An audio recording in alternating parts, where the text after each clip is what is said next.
पुराने जमाने की बात है। एक मुल्क में एक बहुत ही नेक दिल और सीधी सादी बुढ़िया रहा करती थी। उसके दो बेटे थे। बड़ा बेटा, जिसका नाम कमलू था, वह कारोबार के सिलसिले में परदेश चला गया था, जबकि छोटा बेटा अमल उसकी देखभाल करता था और हमेशा उसके साथ रहता था। दादी अम्मा अपने छोटे बेटे से बहुत लगाव रखती थीं, लेकिन किस्मत को कुछ और ही मंजूर था। एक दिन अचानक अमल गंभीर रूप से बीमार पड़ गया। दादी अम्मा ने उसकी बहुत देखभाल की, हर तरह का इलाज करवाने की कोशिश की, लेकिन तकदीर को कुछ और ही मंजूर था। अमल इस दुनिया से रुखसत हो गया। बेटे के बिछड़ने का गम बुढ़िया के दिल पर पहाड़ बनकर टूट पड़ा। अब उसका कोई सहारा न बचा था। इस दुख की घड़ी में उसने अपने परदेशी बेटे कमलू को एक खत लिखा और अपनी हालत के साथ साथ अमल की मौत की खबर भी उसे भिजवा दी। कमलू की ओर से जवाब आने से पहले ही एक दिन एक मुसाफिर बुढ़िया के घर आया। वह बेहद थका हुआ लग रहा था और रात का अंधेरा भी था। उसने बुढ़िया से कहा, दादी अम्मा, मैं बहुत दूर से सफर करके आया हूं। बदन टूट रहा है और अब रात भी होने वाली है। अगर आप इजाजत दें तो क्या मैं यह रात आपके घर बिता सकता हूं? बुढ़िया ने बड़ी ही नरमी से कहा, आ जाओ बेटा, रात ही तो रहना है। कौन सा घर उठाकर ले जाओगे? वैसे तुम कहां से आए हो? मुसाफिर ने जवाब दिया, मैं दूसरी दुनिया से आ रहा। असल में मुसाफिर का मतलब लंबे सफर से था, लेकिन बुढ़िया, जो अपने बेटे के गम में डूबी हुई थी, इस बात को ज्यादा गहराई से सोचने लगी। उसने अक्सर अपने मन को समझाने के लिए यही कहा था कि उसका अमल अब दूसरी दुनिया में चला गया है।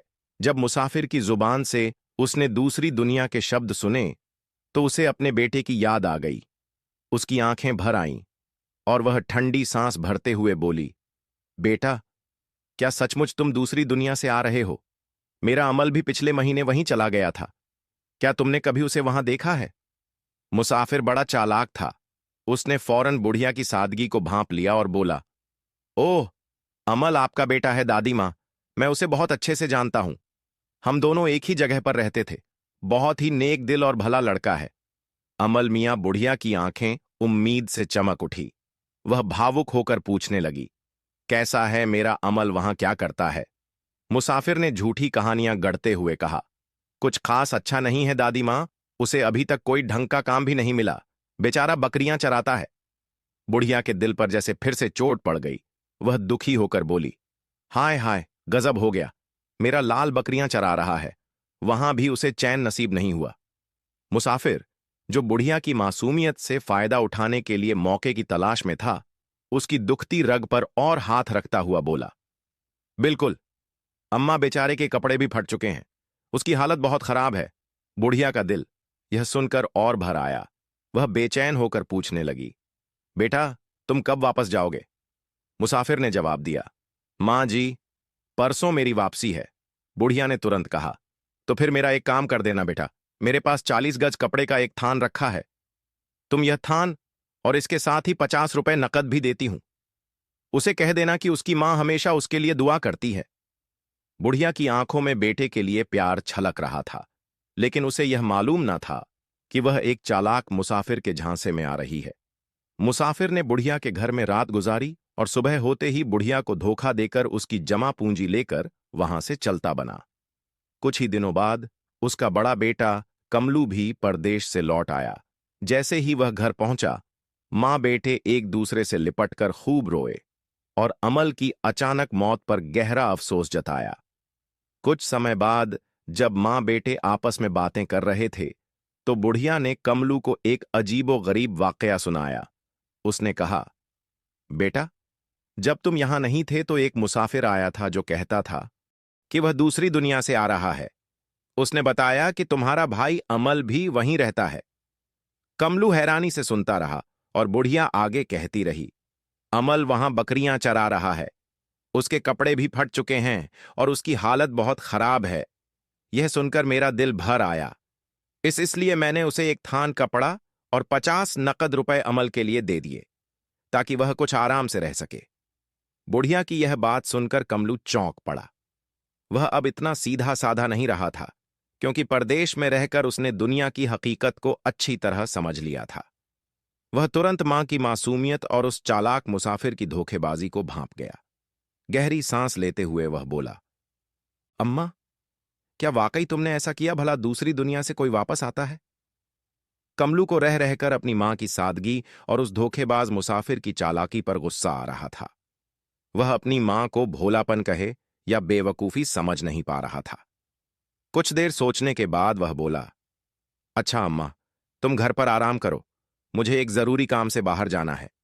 कमलू ने मन ही मन ठान लिया कि जब तक उसे अपनी मां से भी अधिक भोला और सीधा साधा इंसान नहीं मिल जाता, तब तक वह घर नहीं लौटेगा, और जब तक अपने नुकसान की भरपाई नहीं कर लेगा, तब तक चैन से नहीं बैठेगा। यही सोचते हुए वह एक दिशा में निकल पड़ा, बिना यह सोचे कि उसे जाना कहां है। रास्ते में चलते चलते उसे एक गांव नजर आया। वह उसी तरफ बढ़ गया और जल्द ही एक बड़ी हवेली के पास पहुंचा। यह एक जमींदार की हवेली थी, जिसके बाहर एक मोटी तगड़ी बकरी बंधी हुई थी। उसके पास ही 3 खूबसूरत मेमने बैठे थे। बदलू को एक तरकीब सूझी। वह वहीं जमीन पर बैठ गया और बकरी को झुक झुक कर सलाम करने लगा। इस अजीब हरकत को हवेली की खिड़की से जमींदार की बीवी देख रही थी। वह हैरान रह गई और नौकरानी को बुलाकर कहा, जरा बाहर जाकर देखो, ये आदमी हमारी बकरी को इस तरह सलाम क्यों कर रहा है? नौकरानी बाहर गई और कमलू से पूछा, अरे भले आदमी, यह हमारी बकरी तुम्हारी क्या लगती है जो इसे बार बार झुककर सलाम कर रहे हो? कमलू ने गंभीरता से जवाब दिया, बीबी, यही तो मैं ढूंढ रहा था। आप जिसे बकरी समझ रही हैं, वह असल में मेरी बीवी की रिश्तेदार हैं। हम काफी समय से इसे ढूंढ रहे थे। कल मेरे बेटे की शादी है और परिवार के सभी लोगों को बुलाया गया है, बस यही एक नहीं पहुंची। मैं इसे शादी में दावत देने आया हूं। अगर आपकी मालकिन इजाजत दें तो यह भी अपने बच्चों समेत शादी की रौनक बढ़ाने आ जाए। नौकरानी ने भीतर जाकर यह बात जमींदार की बीवी को बताई। दोनों यह सुनकर हंसने लगे और बोले, यह शख्स तो बड़ा दिलचस्प है, इसे और बेवकूफ बनाने का मौका हाथ से नहीं जा देना चाहिए। जमींदार की बीवी ने नौकरानी से कहलवाया, ये तुम्हारी बीवी के रिश्तेदार हैं तो हमें कोई आपत्ति नहीं, लेकिन इसे तुम्हारे घर का रास्ता नहीं मालूम होगा, इसलिए अच्छा होगा कि तुम इसे भी अपने साथ ले जाओ। कमलू का मन खुश हो गया कि वह भी किसी को मात देने में सफल हो रहा है। जमींदार की पत्नी को यह तमाशा इतना रोचक लगा कि उसने नौकरानी को तुरंत हुक्म दिया, हमारी बकरी साहिबा अपने रिश्तेदारों की शादी में शिरकत करने जा रही हैं, तो इन्हें खूब सजा दो। सर्दी बहुत है, मेरा वह ऊनी कपड़ा निकालो ताकि बकरी साहिबा आराम और ठाठ से यात्रा करें। नौकरानी ने बकरी और उसके तीनों मेमनों को खूब सजाया, फिर एक शानदार गाड़ी मंगवाई जिसमें 2 घोड़े लगे थे। बकरी और उसके मेमनों को शाही अंदाज में गाड़ी में बैठाया गया। आखिर में जमींदार की पत्नी ने मुस्कुराते हुए कमलू की ओर देखा और कहा, भाई कोचवा, इस समय घर पर नहीं है, इसलिए हिम्मत करके खुद ही गाड़ी हाँक लो, लेकिन ध्यान रखना, गाड़ी धीरे चलाना, ऐसा ना हो कि हमारी बकरी साहिबा या उनके नन्हे मुन्ने बच्चों को कोई तकलीफ पहुंचे। फिर वह हाथ जोड़कर बोली, अच्छा, अलविदा बकरी साहिबा, आपकी यात्रा शुभ हो। कमलू ने सिर हिलाकर जवाब दिया, आप निश्चिंत रहे मालकिन साहिबा। फिर उसने घोड़ों की लगाम थामी और बड़े ठाठ से गाड़ी लेकर रवाना हो गया। बकरी और उसके बच्चे इतनी शान और शौकत से गाड़ी में बैठे थे मानो कोई नवेली दुल्हन अपने मायके से विदा हो रही हूं। उधर कमलू भी गाड़ी कुछ ऐसे अंदाज में चला रहा था जैसे किसी राजकुमारी की सवारी लेकर जा रहा हो। जमींदार की पत्नी और नौकरानी यह दृश्य देखकर हंसते हंसते लोटपोट हो गई। जब तक गाड़ी उनकी नजरों से ओझल नहीं हुई, उनकी हंसी रुकने का नाम नहीं ले रही थी। थोड़ी देर बाद जब जमींदार घर लौटा तो उसने अपनी पत्नी को बेहद प्रसन्न देखा। वह सोच रही थी कि जब वह अपने पति को यह मजेदार किस्सा सुनाएगी तो वह भी हंसी से लौटपोट हो जाएगा। जमींदार ने कहा, आखिर बात क्या है, मुझे भी तो बताओ कि ऐसा क्या हुआ। जमींदार की पत्नी ने हंसते हुए जवाब दिया, अजी पूछो मत, आज तो कमाल ही हो गया। तुमने नहीं देखा कि किस तरह एक बड़ा ही अजीब और बेवकूफ किस्म का आदमी यहां आया था। वह हमारी बकरी के सामने घुटने टेक टेक कर ऐसे झुका जा रहा था जैसे कोई अपने नाराज पीर को मनाने की कोशिश कर रहा हो। बार बार वह उसे सलाम कर रहा था।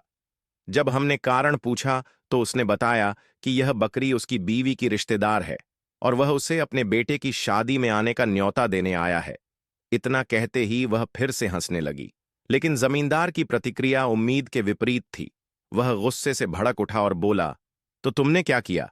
मुझे पूरा यकीन है कि तुमने बकरी और उसके मेमनों को उस अजीब आदमी के हवाले कर दिया होगा। यही किया है ना? उसकी पत्नी ने हंसते हुए सिर हिलाया।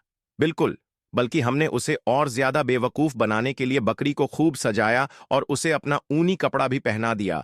इसके अलावा इसके मेमनों को भी खूब तैयार किया और फिर 2 घोड़ों की बग्घी में बैठाकर भेजा। तुम भी अगर देखते तो मजा आ जाता। कैसी शान से जा रही थी बकरी साहिबा अपने रिश्तेदार के घर। यह सुनकर जमींदार ने माथा पीट लिया और गहरी सांस लेकर बोला, बस अब और मत कहो। तुम्हें समझ में नहीं आ रहा कि असल में बेवकूफ वह नहीं बल्कि तुम सब थे। उसने बड़ी चालाकी से तुम्हें ही मूर्ख बना दिया है। जमींदार को अपनी पत्नी पर बेहद गुस्सा आ रहा था।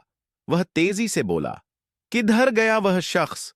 जमींदार की पत्नी ने मुस्कुराते हुए उंगली से एक दिशा की ओर इशारा किया। जमींदार ने देर की बिना अपना घोड़ा तैयार किया और उस अजनबी का पीछा करने निकल पड़ा। उधर कमलू पहले ही इस बात को भांप चुका था कि अगर जमींदार को सच्चाई का पता चला तो वह उसका पीछा जरूर करेगा।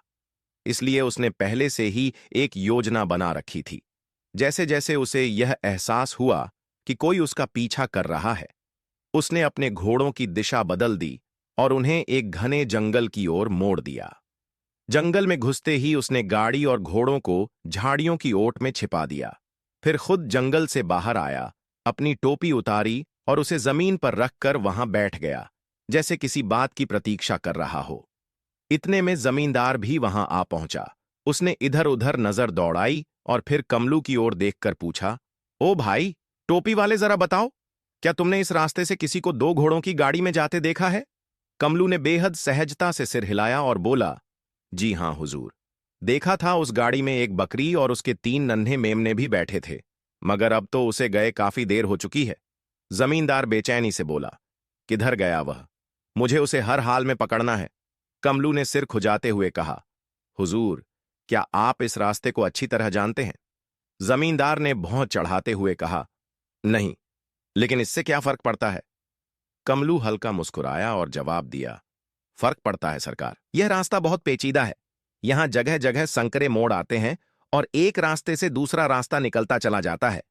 अगर आप अकेले गए तो ऐसा ना हो कि खुद भी भटक जाएं और वापस लौटना मुश्किल हो जाए। जमींदार अब चिंतित हो उठा। उसने थोड़ी नरमी से कहा, तो फिर तुम ही मेरी मदद करो। मेरे साथ घोड़े पर बैठो और रास्ता दिखाओ। कमलू ने सिर हिलाते हुए कहा, माफी चाहता हूं हुजूर, लेकिन मैं नहीं जा सकता। मेरी इस टोपी के नीचे एक शिखरा बैठा है। यह बहुत कीमती परिंदा है और मैं इसकी निगरानी कर रहा हूं। जमींदार ने माथे पर बल डालते हुए कहा, अरे छोड़ो ये शिखरा बिकरा, तुम मेरी मदद करो, मैं तुम्हारी टोपी की निगरानी कर लूंगा। कमलू ने गंभीरता से जवाब दिया, सरकार, यह शिखरा बहुत अनमोल है। अगर यह उड़ गया तो मेरा मालिक मुझे जिंदा नहीं छोड़ेगा। इसी वजह से मैं यहां बैठा हूं और कहीं नहीं जा सकता। जमींदार ने थोड़ा सोचते हुए पूछा, अच्छा बताओ, कितनी कीमत है शिखरे की? कमलू ने बिना देर के जवाब दिया, यही कोई 500 अशर्फियां तो होंगी हुजूर। जमींदार ने तुरंत अपनी जेब में हाथ डाला, कुछ सिक्के निकाले और कमलू की ओर बढ़ाते हुए कहा, अगर यह शिखरा उड़ भी गया तो चिंता मत करो, मैं तुम इसकी पूरी कीमत चुका दूंगा। कमलू ने सिक्कों की चमक को देखा और फिर मुस्कुराते हुए बोला, हुजूर, मैं आपकी बात पर कैसे भरोसा कर सकता हूं? जुबानी वादों से कुछ नहीं होता। मुझे अपने मालिक का डर है। जमींदार ने गहरी सांस ली, फिर अपनी जेब से पूरी 500 अशर्फियां निकालकर कैमलू की हथेली पर रख दी और कहा, लो, ये तुम्हारी जमानत। अब तो मेरी मदद करने चलोगे? कमलू ने सिक्कों को अपने कपड़े में बांध लिया और फिर संजीदगी से बोला, ठीक है हुजूर, लेकिन शिखरे का ध्यान रखना। अगर यह उड़ गया तो मेरी शामत आ जाएगी। जमींदार ने सिर हिलाया और टोपी को बड़े एहतियात से पकड़ लिया। इधर कमलू ने बिना समय गंवाए जमींदार के घोड़े पर छलांग लगाई और यह कहते हुए तेजी से निकल पड़ा, मैं अभी जाता हूं सरकार, आप यहीं इंतजार करें। समय बीतता रहा मगर कमलू लौटकर नहीं आया। जमींदार टोपी की पहरेदारी करता रहा, लेकिन जब काफी घंटे बीत गए और कोई आता जाता नजर नहीं आया तो वह बेचैन हो उठा। आखिरकार उसने धीरे धीरे टोपी उठाई, यह देखने के लिए कि उसके नीचे वाकई कोई शिखारा है भी या नहीं। लेकिन जैसे ही टोपी हटाई वह हैरान रह गया, नीचे कुछ भी नहीं था। गुस्से से तमतमाए जमींदार ने जमीन पर थूक दिया और गुस्से में बड़बड़ाया, अरे ये तो वही शख्स निकला जिसने मेरी बीवी को मूर्ख बनाया था। कितना बड़ा धोखेबाज है यह। उधर कमलू अब तक 3 शानदार घोड़े, एक खूबसूरत बगी और सेहतमंद बकरी के साथ अपने घर पहुंच चुका था। घर पहुंचते ही उसने खुशी से अपनी मां को आवाज लगाई, अम्मा, अब मैं हमेशा तुम्हारे पास रहूंगा। पहले मुझे लगता था कि तुमसे सीधा साधा और कोई नहीं है, लेकिन आज पता चला कि दुनिया में तुमसे भी ज्यादा भोले भाले लोग मौजूद हैं। उम्मीद है आप लोगों को यह कहानी बहुत पसंद आई होगी। यदि कहानी पसंद आई हो तो कमेंट में अपनी राय जरूर दें और वीडियो को लाइक और चैनल को सब्सक्राइब जरूर करें। धन्यवाद। जय श्री राम।